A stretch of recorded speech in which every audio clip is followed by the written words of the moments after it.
For those of you who don't know, this is my wife's F31 320 diesel touring. Now this is what got me started on the channel all them years ago. This was a category S and I bought this from Copart about three and a half years ago now, and it served us well. My wife loves the car. We've never had any trouble with the car whatsoever, but the time has come now just to give it a well overdue service. It's just reached 104,000 miles and I think I serviced it about 2 years ago on the channel, so it's well due a good oil change. I've got a big box of stuff there to put on the car. It's already just had 4 brand new tyres from Quick Fit. When you speak about tyres, it's very controversial. Whatever brand you're going to put on a car, someone's not going to like it and recommend something else. Now, before I put these on, it was running on budget tyres and they weren't lasting 6,000 miles, if that. I've bought, or I was recommended, Pirelli. Yeah, they're P7s. You know, some people recommend Michelin. The reason why I emphasise these tyres is that they were very expensive. I've had to have all 4 done, and I say this, there's no way I could afford to have had them all done in one go if it weren't for the scheme they offer in Quick Fit, which I thought was very good. It's called Bumper. I'm not sponsored by them, I'm just recommending them because I thought it was quite good. It's called Bumper, that's the app, and they basically, you can pay interest free 3 months to 6 months. So these tyres are costing me like £120 odd a month for 6 months. So I've spread the cost of these tyres over 6 months, so it's not a big massive outlay straight away.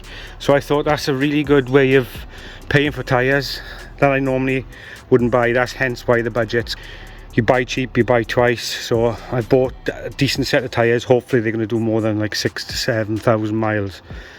Fingers crossed. If they do 30, I'm happy with that. 30,000 I mean. I think the last time this car was serviced was 80,000 miles. So she's done quite a few miles in the last 2.5 years. It's lovely inside, the interior's cream. The only thing it's starting to show its age slightly now, so I do want to upgrade the screen because it's a small screen, and I do want to get rid of this because I don't like this dashboard trim. I'd rather either piano black, anything like that, or silver, because this walnut dash is just too old-fashioned for my my wife's taste. So you can get these kits on eBay. So what I'll do is probably take this one off, buy one and sell this one on eBay. So it basically doesn't cost nothing. We are going to service the car. So I've got 5.1 litres of 5W30 fully synthetic motor oil, recommended for BMW. Carbon filter, air filter, fuel filter, oil filter, new sump plug, a crank breather hose. Very, very important that you do that every service, and I'll show you why in a bit.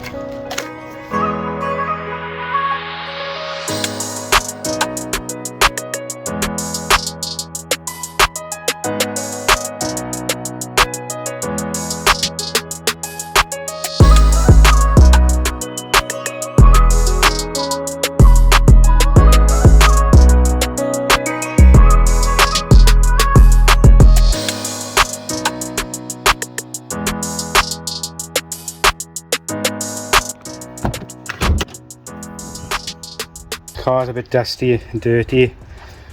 Believe it or not, I look after all my other cars rather than this one, and it's a shame really, because I should put as much care and attention into this, my own car, than I do all the other cars that I own or have used. So the first thing we're going to do is we're going to drop the oil, so that while the oil is dropping, we can crack on and do the air filter and things.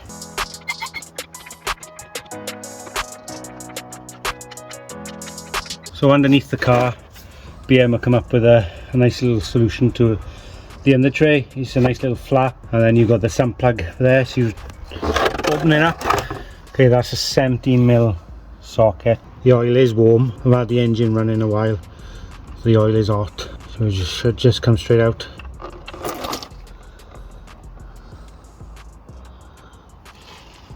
While the oil is draining, just undo that to give it an hand, and there is a dipstick on this. It's at the back there. Right, now that's draining, they're going to take the airbox off. God, you can smell that oil. It's well past it. It smells burnt.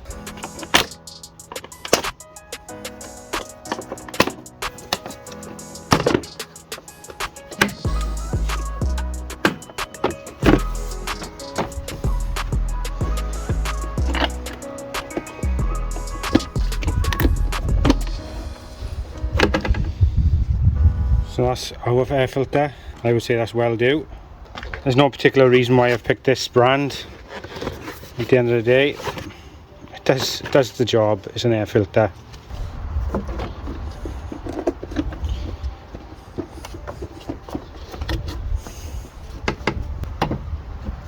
Really simple to do. I wish they were all like that.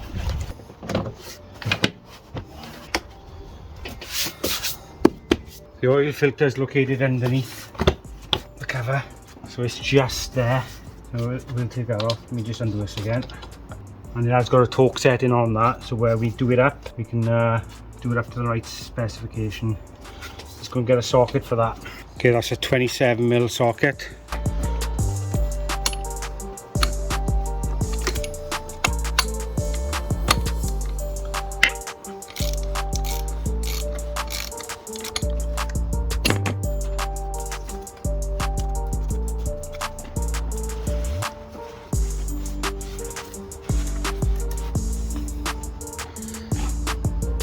And that's the oil filter. Doesn't look too bad. It's not really in bad condition. And we've got this make filter. Like I said, I'm going to preference. It's the oil I'm more concerned about, but a filter is going to be more or less going to do the job.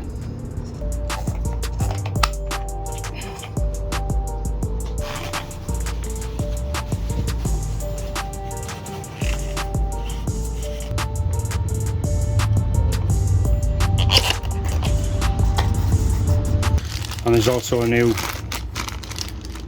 oh that's good, they give you a sump washer to go with the new, with the sump plug, but I've already bought a sump plug and a washer, so that's handy to keep.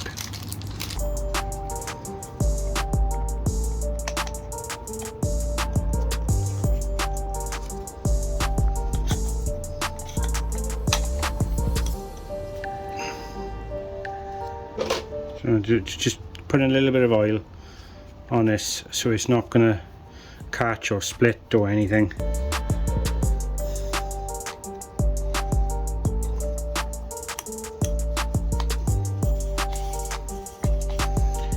There, and if you look at that, you can see that it says 25 Newton meters, so that's how much we torque it up to when doing it back up.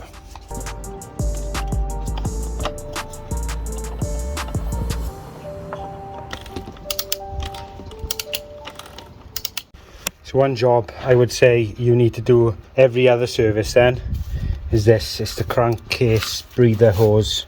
Goes into the top of the engine, comes out and goes back down into the exhaust manifold, I think it is. But it becomes extremely brittle and starts to leak oil. Now mine was smelling of oil, and yeah, mine's that brittle, it's probably never been changed. It's just snapped. That was well overdue a change. Now we should just unplug from this part here.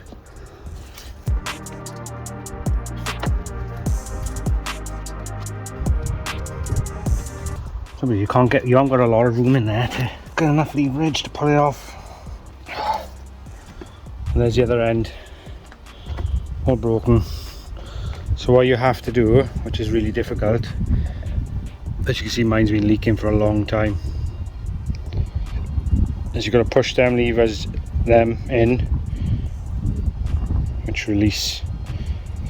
But that's been stuck in there a good while. I don't think mine's ever been changed looking at it. So that's a new section.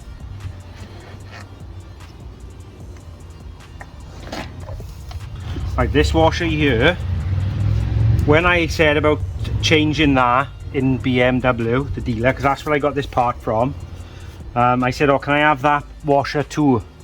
They looked at me silly. They said they don't have it in stock. They never change it. Even if you took the car to the dealer, there's something that they don't change. So when I asked, oh, can I order it anyway?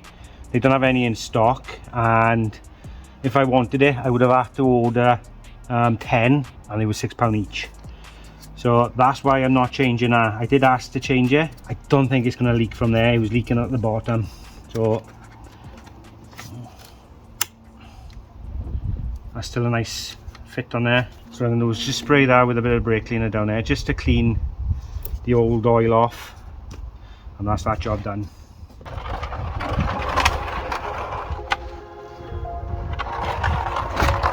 Well, it takes quite a lot of oil, so that's the next stage, putting the oil in.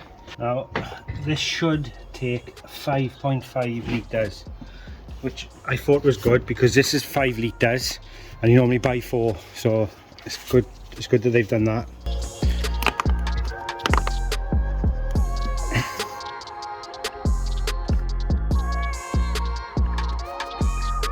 I've put the old 5 litres in there. I'm not going to put any more in it until I measure it all up.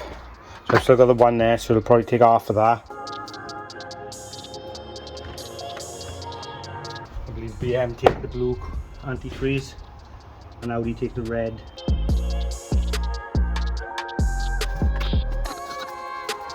Okay, what have we got left?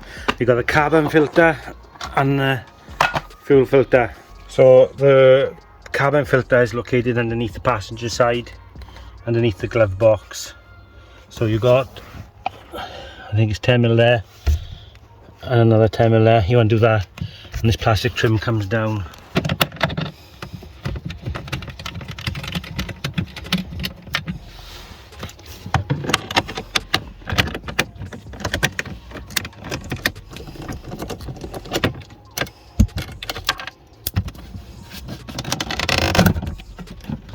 You can see that, but we've got a couple of Torx bits there to undo. Pull that down and it should be under there.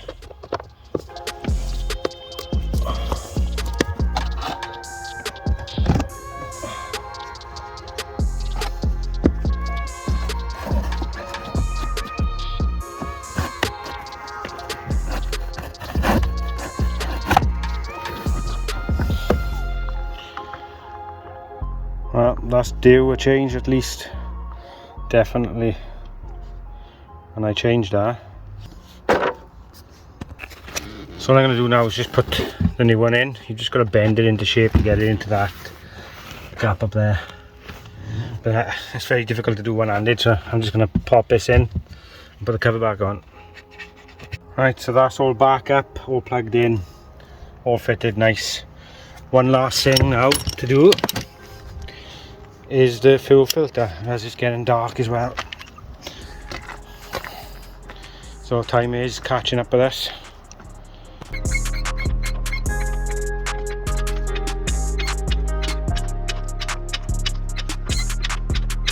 Fuel filter is located into that point there, so we've got to take them 10mm bits off, the bolts off, to get to it.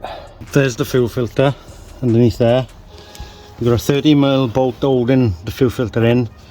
You've got a plug there, you've got to plug this side and I plug the other side, and it should come down. Now I'm lying on my back, this is very difficult to film, so I'm just going to take it out and put the new one in. Yeah, I just wanted to show you this in a little bit more detail. This is from the other side. You've got to pull that green clip out and push. There's a push fit in, you push it down, out it comes. You've got this clamp, so you release the clamp and pull it out, and that goes back in. When you put a new one in, you've got a little rubber washer that goes in there, a brand new one to replace. You've also got to remember, when you take this clamp off, there's a rubber ring that goes around this on the old one. Remember to take it off and put it on the new one. It holds it all in place. So that's it, all nice and tidy. I've just cleaned all this up. It's all ready to go back in. It looks wet, it's because it's what I've just wiped it all down. Now that's all done, the very last thing we need to do is reset the iDrive. Okay, you've got to make sure the door is closed. What you need to do is just put the ignition on, but without starting it. Now if you look, you've got service. I've already reset it. Right, if you look, I've already done mine. So you need to go to vehicle status, or status, whatever you want to say.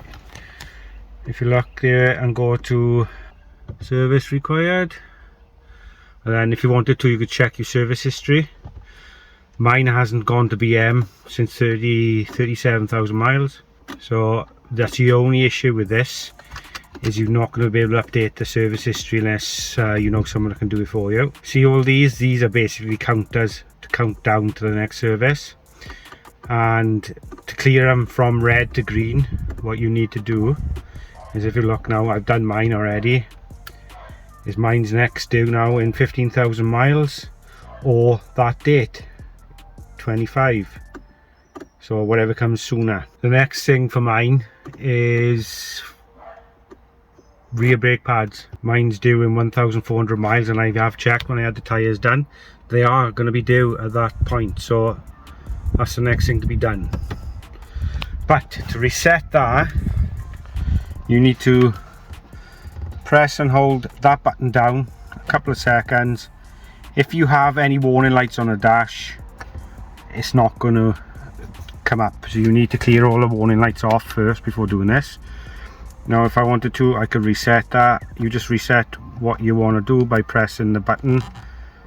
I can't reset any of these now because it won't allow me to, but if I wanted to reset them, you just press and hold on what you want to reset, and then it'll come up and let go, and then it'll come up then reset, yes, and then you just press it again and it'll reset it.